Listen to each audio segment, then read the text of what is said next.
Okay, hopefully I'll be able to convey the germ. James, this is the start of the second video.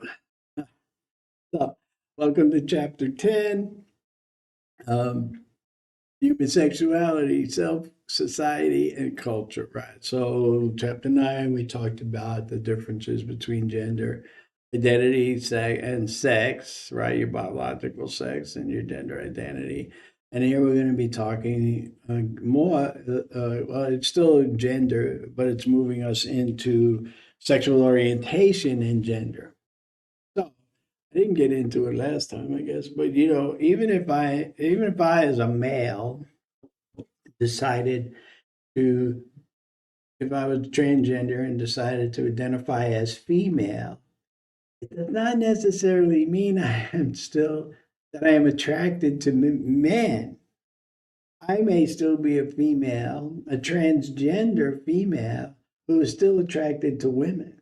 Like none of that, right? Like there's all those different aspects, all those different things coming into play, and vice versa. If I was a female who now identifies as a male, I may or may not be attracted to females, or like I could be attracted to either or both. I could still be into that. Like gender doesn't matter; it's just situational as who I'm attracted to.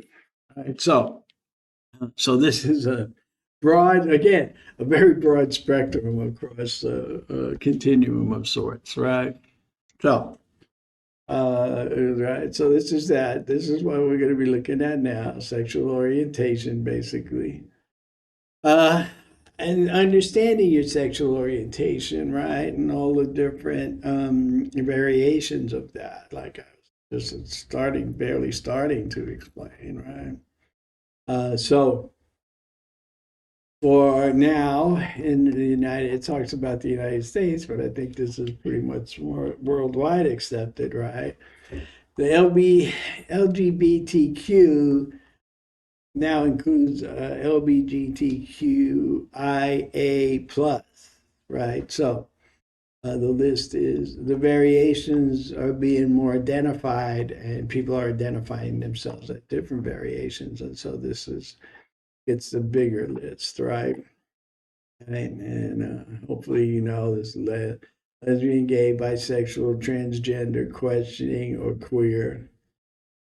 And we'll get into the rest. All right. So what does that mean? And how does that develop and how do I start? So I did add this, right?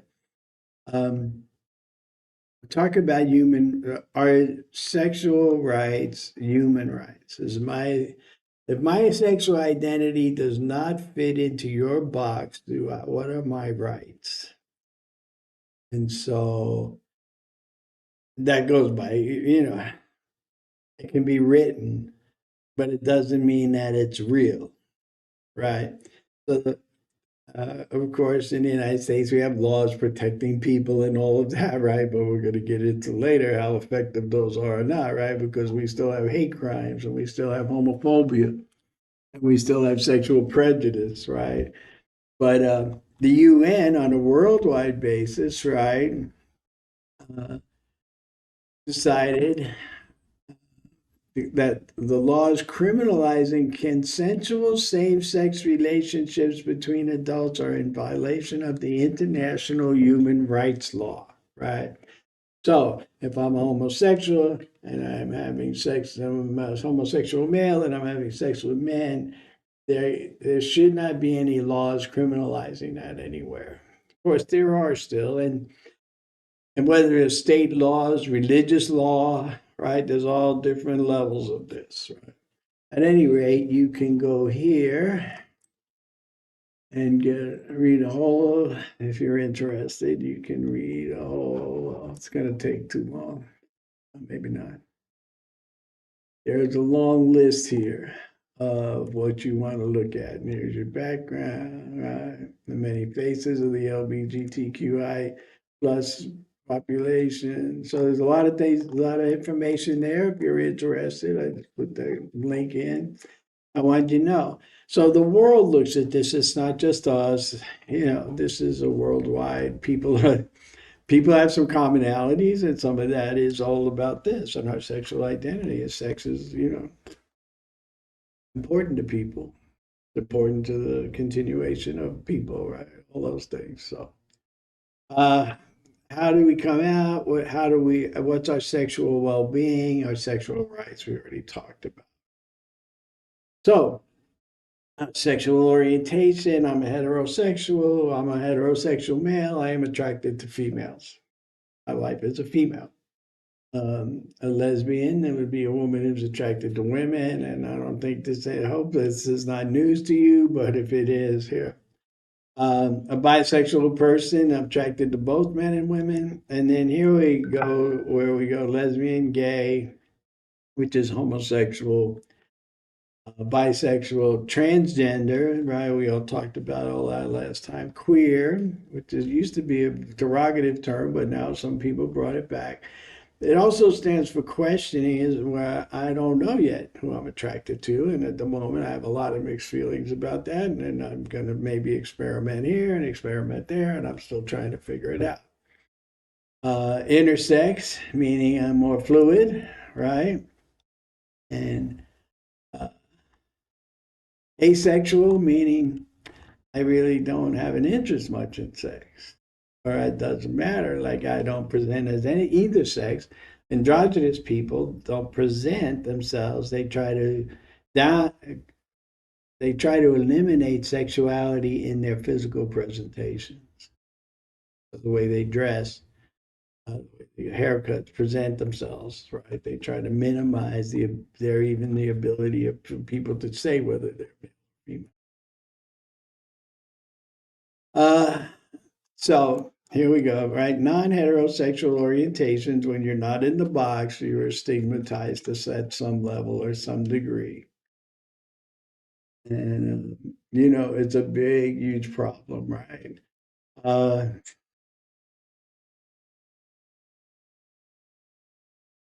So, coming out, what people say coming out, to say that I'm a homosexual male, or I'm a lesbian female. Those things come with a price. They come with challenges, and they can come with ripples long past when it happens. So, people lose their families, people lose their communities. They have to, right? So, and they have to suffer. Sometimes they suffer severe consequences for that action. Talk about pansexual. It means I'm attracted to whoever I am attracted to, right? All that stuff we talked about.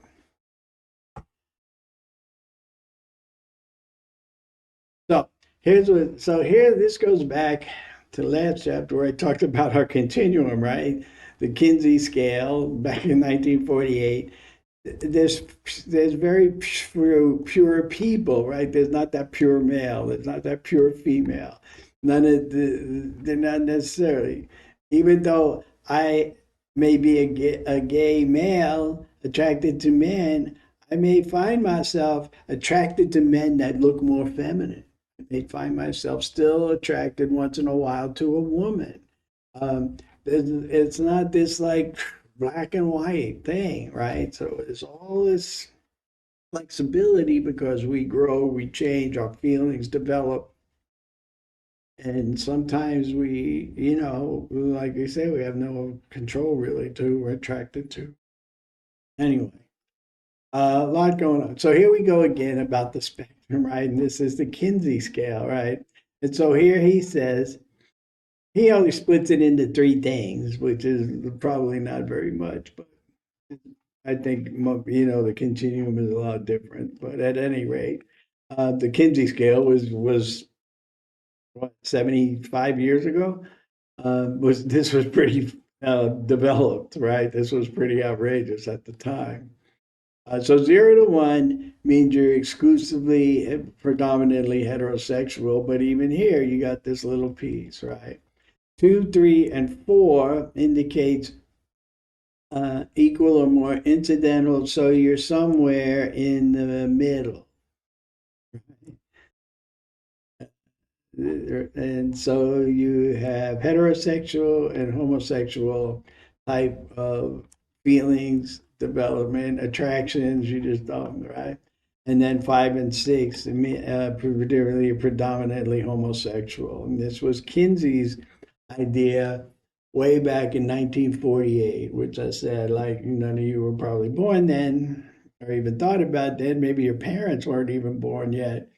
But this is the first like research to come out and talk about this, so fairly openly, and to say this kind of thing, because to tell a man at that time that he has homosexual feelings was like off the not something not a topic that people appreciated. I don't think.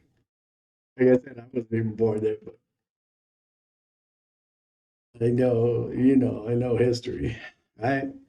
Asexual people do not feel any noteworthy sexual attraction, right? That's what I said. Asexual people, they celibacy, abstinence, they don't even think it's uh, sex isn't the drive behind their romantic relationships or any of their relationships, right?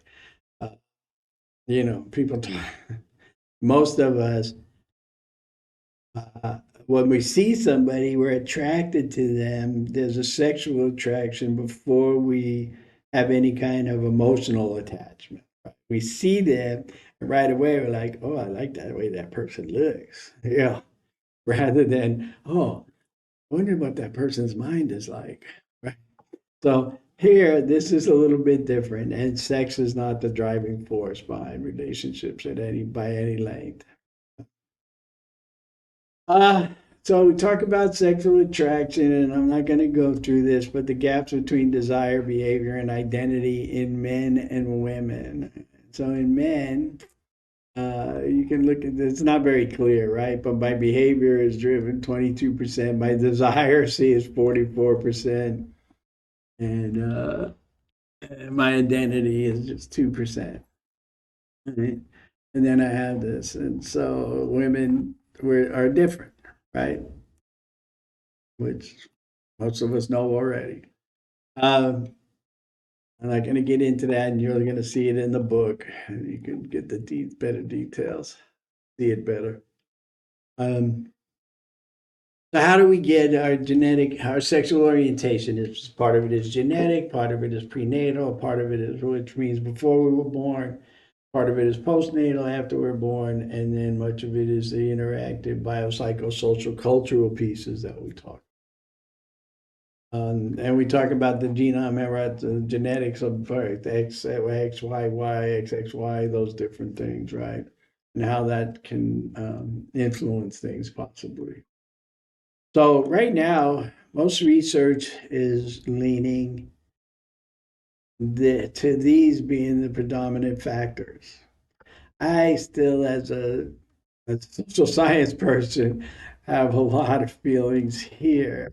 Like this, unfortunately, if this lays a, so my oldest son is gay, and he's my stepson. So I was not around when he was a child. But his sisters and his mom, like, and his relatives that were there when he was growing up, was like Victor was feminine from day one. So is that genetic and prenatal? Like, and sometimes you see that, right? But this may also have an impact. And unfortunately, if this has a greater impact on how you feel about yourselves, then this is where the psychic this the development of anxiety, depression, all those things that can come along with not being in the box. Right? So, anyway, uh, we're gonna. They study twins, I talk about this a lot in my other class, rather. But twin studies, how we get the best information, and the best information comes from Sweden because for some reason Sweden has the largest number of twins born in the world. There are more sets of twins born in Sweden than any place else in the world. And so they do a lot of longitudinal studies, which means across a set of twins' lifetimes, with one may say they're homosexual and one is not, and then how did that come about? What are those differences, right? Identical twins versus fraternal twins. So there's a lot of research, but most of it, right, about 70% of the source of sexual orientation is social, right? Which is what I was saying. But a genetic disposition towards LGB orientation may exist, and that disposition is then reinforced or not, by social context. Mm. And how does that like affect one twin versus another? But it's not just twins. In reality, that's how it is for everybody. Right? You either get support or you don't. Uh, it's just funny. Can the birth order affect sexual orientation? We're not going to get into all of that. Imprinting. So when we talked about postnatal or after you're born, after we're born, information is just what we call imprinted. Like it's coming so fast, and we're just learning so much so fast. We're establishing our behavior and recognizing things and growing attachments and all of that. And so there's some influence in there about how our sexual orientation is going to develop. Well, how much, we don't know. Mm. Uh, the biopsychosocial, how much support do I get? How open is my family? What is that culture like? That is because as a child, I'm in that very small family culture. And what does that look like? And how does that support or not support my development and in the development of my sexual orientation, right? And then and even if that's very supportive, as I move out into school or if I'm in high school or wherever, as I move out into the world, am I getting that same kind of support, or is the culture that I'm in shutting me down due to religion or beliefs or the norms, right? So um, this biopsychosocial is a huge piece as far as I can say, right? See, here's the compulsory heterosexuality. This is the expectation for the majority, from the majority of culture, right? That you're going to be heterosexual. And so you're compelled to have sexual relationships with the other gender and marry, have children, and all those things, right? Even though that may not be you. And for men, there are many relationships where, especially back like in the 50s and 60s, where men and women married and lived a life totally under cover of having relations with, then having sexual relations uh, with their own sex, and but still being married to a member of the other sex and presenting to the world as heterosexual. So those days are slowly fading away. I know that it's more rapid right at the moment, but it's still very fearful. And there are still people that have what we call beer, anyway, we'll get into that.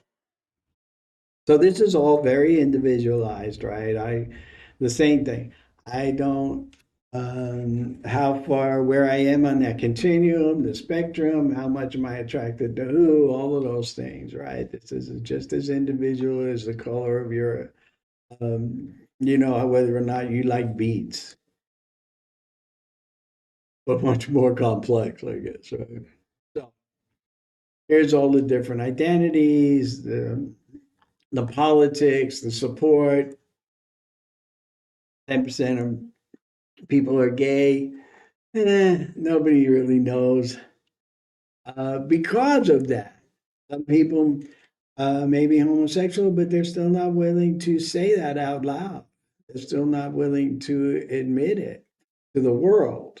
Hopefully, and that's where I say there's a lot of conflict here, internal, just dysfunction, right? That comes about because of the pressures to be that compulsory, that compulsion to be heterosexual, right? So bisexuality, men who have sex with men, men who have sex with men, female sexuality and fluidity. So here's all the more definitions, right? And then here we talk homophobia, homonegativity. This is real things, right? There are severe hate crimes. There are places we live in an area that is more accepting, right? I grew up in New York and I lived in San Francisco for years, and especially back in the 70s in San Francisco. Um, they had gay communities that supported each other and built each other and huge part of the city, politics, everything. And the same in New York, but in Idaho, Montana, Wisconsin, you may not see that type of thing. I'll tell you, when I was working in the behavioral health system, I knew a gentleman who was gay, had a lot of internal conflict because of his family, extremely religious upbringing. And so it was a struggle. He was internal struggle for him about that and his behavior. He was very effeminate behavior and presentation. And he lived here in the valley. And I was like, if you moved to San Francisco, you would have a much easier time because nobody would be, you'd be less targeted for that type of presentation. And that was a while ago, but unfortunately, that is true, right? And hate crimes are still, even in those areas, are still too much. So we talk about bullying, internalizing, like the negative stereotypes, so people stay, and the hostility that comes. We talk about hate crimes. Matthew Shepard was a famous person that was beaten to death in the Midwest. And so, here's just the thing: incident of hate crimes in major cities in the major U.S. cities, right? So in 2013, it was still way too high. Like it had a trending of going down. Then it started rising again, and so this data is long old, and I don't know what the last 7 years look like, but unfortunately, I don't think it's probably changed a whole lot.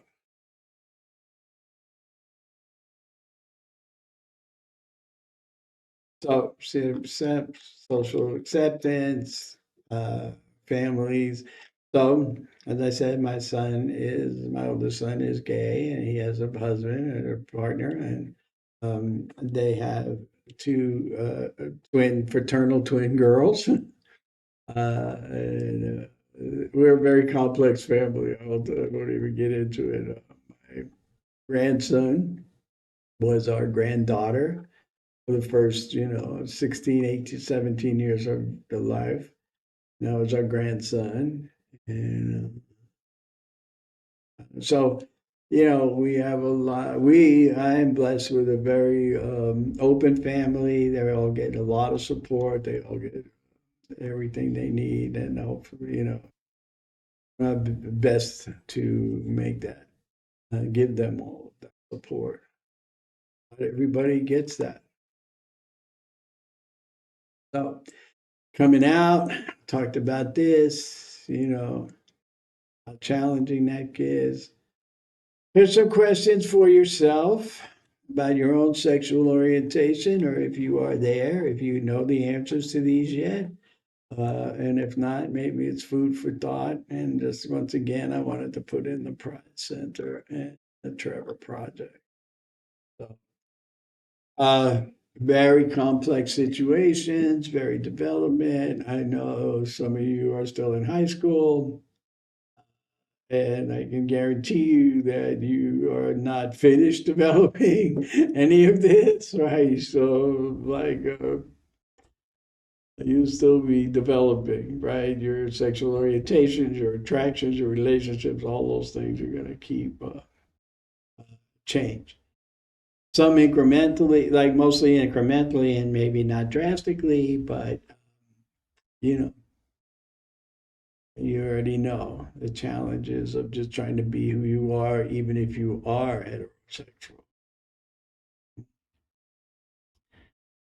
All right. So next we'll be doing chapter 11, of course, and don't forget your discussion topic. It's posted in the assignments, workbook, quiz for this chapter. And as always, I am available for questions.